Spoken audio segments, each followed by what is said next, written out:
Eh, di VT sebelumnya udah kita bahas tentang fobia ya sedulurku ya. Jadi prevalensinya memang banyak sekali di sekitar kita ya sedulurku ya. Jadi meskipun ada 1-2 terlihat memang ya kecil, 2-5% dari seluruh populasi. Dan prevalensinya untuk fobia spesifik ya, takut kucing, takut coro, takut bolpen, jarum suntik, pisau dan lain-lain ya, seperti itu juga lumayan banyak juga, sekitar 11% dari seluruh fobia. Nah kemudian sedangkan fobia sosial tuh dari 2,5% seluruh populasi tadi, dia ada sekitar 3-13% yang fobia sosial. Nah jadi banyak kasus ya dimana terdiagnosis fobia ini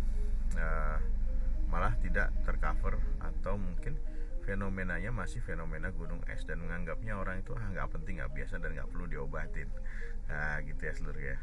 Tapi sebagian besar saudara-saudara kita, sedulur-sedulur kita yang mengidap ini tidak mencari bantuan untuk mengatasi fobianya. Jadi nganggapnya biasa lah, udahlah takut coro atau takut kucing atau takut sesuatu hal yang mungkin nggak penting, atau yang lebih tidak terdeteksi lagi ketika ada kerumunan dia fobia sosial, atau ada satu kesendirian dia takut sekali.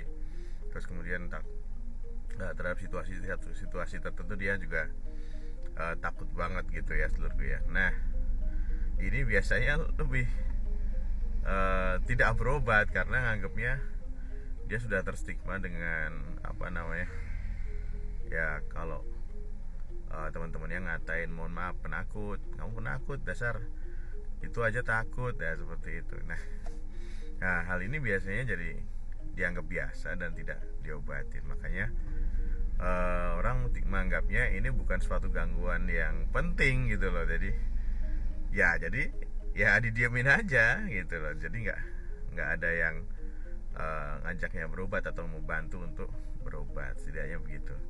Nah ada nggak sedulur kita yang sekitar di lingkungan kita, di teman-teman main kita itu menderita seperti ini, menderita gangguan seperti ini?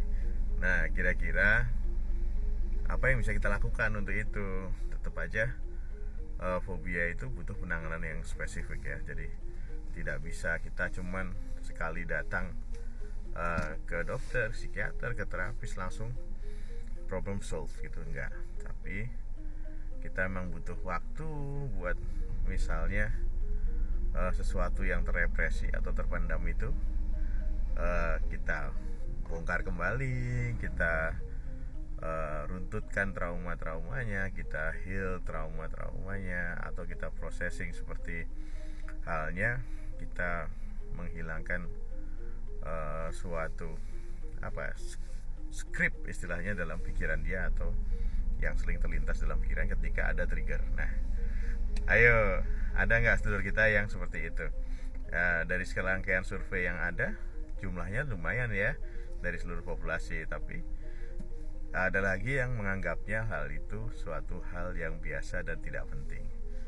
Tapi yang penting kalau misalnya itu sudah sangat mengganggu keseharian, orang jadi tidak produktif gara-gara mau ke kamar mandi takut sama coro misalnya, atau takut dengan kerumunan, otomatis dia sama sekali nggak produktif, ya kan? Nah makanya dari itu kita bantu saja sedulur-sedulur kita yang mengidap gangguan ini dan sangat terganggu dengan gangguan ini. Kita ajak ke dokter, ke psikiater ya, atau ke psikolog untuk membantu dia supaya lebih produktif lagi. Ya intinya itu produktif ya seluruh ya. Jadi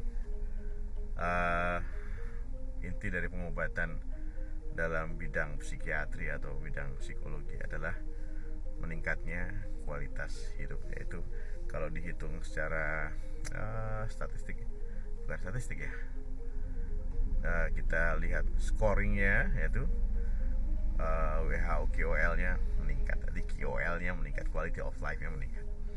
Nah seluruhku, ayo kita bantu seluruh kita supaya lebih produktif lagi. Oke, tetap waras dan gaspol, sehat selalu.